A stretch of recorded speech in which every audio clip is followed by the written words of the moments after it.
Banyak orang meyakini bahwa selalu berbuat baik adalah tindakan yang benar dan ideal. Namun, dalam realitas sosialnya, kebaikan yang berlebihan kadang dapat menjadi sebuah bentuk dari kelemahan. Dalam realita, orang yang terlalu baik sering kali dimanfaatkan, mengalami ketidakadilan, dan bahkan kehilangan kesejahteraan. Kali ini saya akan membahas fenomena ini. Fenomena di mana kebaikan yang tidak terkontrol dapat merugikan. Dan bagaimana kita bisa menyeimbangkan antara kebaikan dan kepentingan diri kita sendiri. Kalau begitu, seperti biasa, simak selengkapnya.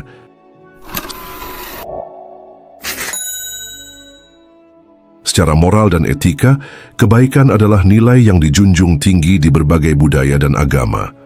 Namun, realitas sosialnya menunjukkan bahwa orang yang terlalu baik cenderung mengalami lebih banyak kesulitan dibandingkan mereka yang mampu bersikap tegas. Mengapa ini bisa terjadi? Karena banyak individu dan sistem sosial yang mengeksploitasi mereka yang tidak bisa berkata tidak.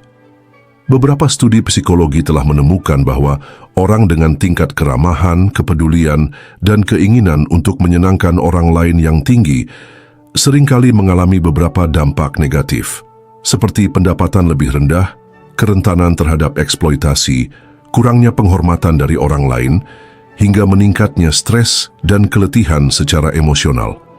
Penelitian menemukan bahwa orang dengan agreeableness yang tinggi cenderung memiliki pendapatan yang lebih rendah dibandingkan mereka yang lebih kompetitif dan asertif. Hal ini disebabkan oleh kecenderungan mereka untuk menghindari konflik, tidak menegosiasikan gaji, dan lebih menerima beban kerja tanpa kompensasi yang adil. Orang yang selalu mengutamakan orang lain seringkali menjadi target eksploitasi di lingkungan kerja, lingkungan pertemanan, bahkan dalam hubungan romantis sekalipun. Mereka cenderung sulit menolak permintaan orang lain, bahkan ketika hal tersebut dapat merugikan diri mereka sendiri. Terus-menerus memprioritaskan kebutuhan orang lain di atas diri sendiri dapat menyebabkan stres berkepanjangan dan kelelahan emosional. Rasa bersalah karena menolak permintaan orang lain juga menjadi beban psikologis yang berat. Ironisnya, kebaikan yang berlebihan seringkali dianggap remeh.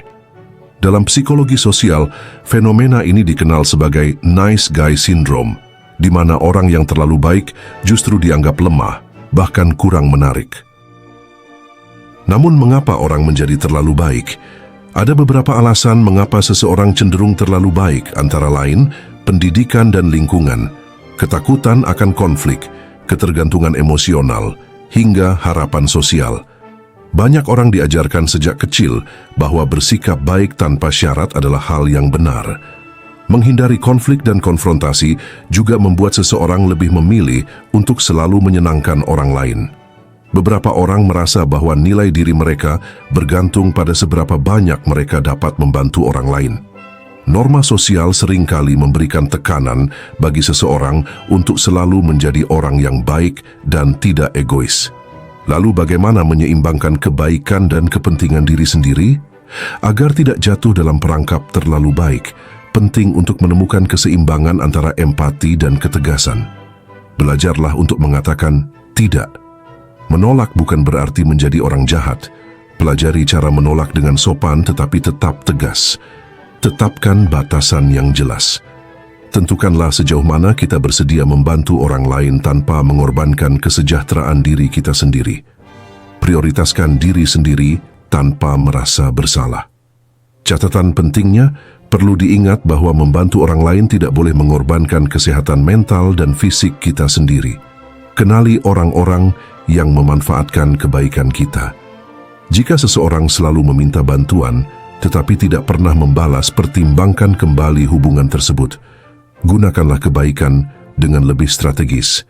Kebaikan yang tulus lebih berharga daripada kebaikan yang dipaksakan. Berbuat baiklah dengan pertimbangan dan kebijaksanaan.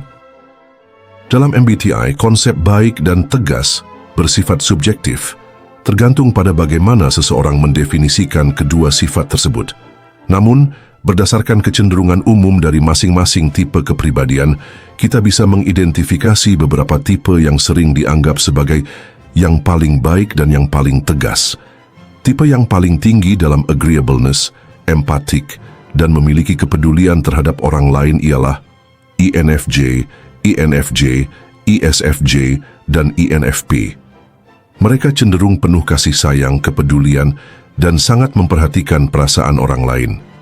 INFJ dikenal sebagai tipe yang penuh welas asih, sangat peduli dengan kesejahteraan orang lain, dan memiliki niat yang kuat untuk membantu dunia.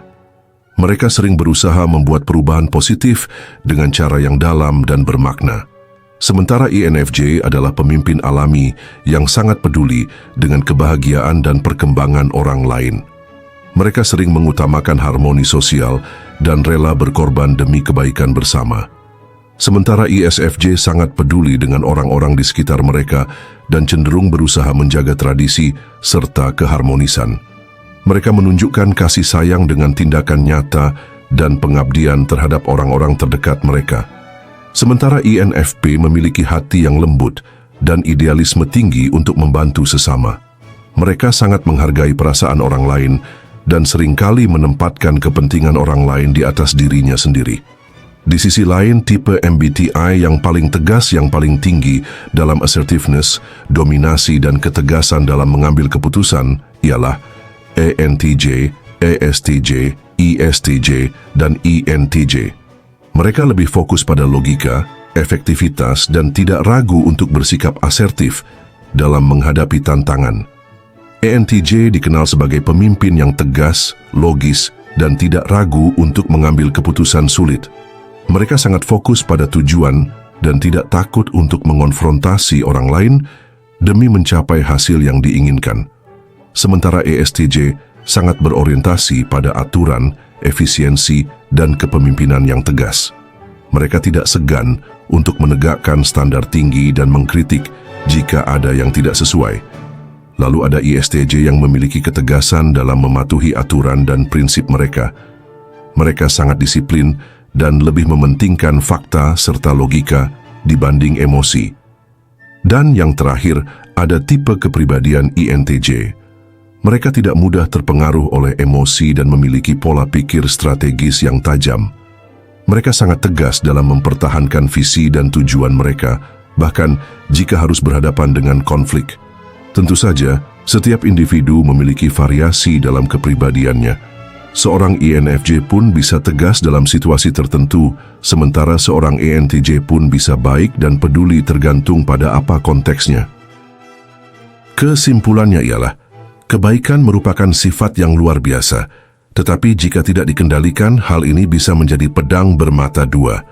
Terlalu baik dapat membuat seseorang dieksploitasi, mengalami stres, hingga kehilangan kesejahteraan diri mereka sendiri. Oleh karena itu, penting untuk memahami batasan dan keseimbangan dalam melakukan kebaikan. Dengan mengatur batasan yang sehat, kita bisa tetap menjadi pribadi yang baik tanpa harus mengorbankan diri sendiri. Baiklah, kalau begitu seperti biasa, terima kasih sudah menyimak sampai sini. Jangan lupa subscribe Jeda Sibuk. Nantikan pembahasan saya selanjutnya. Saya, si ganteng nan tampan Fernando Widono. Sampai jumpa.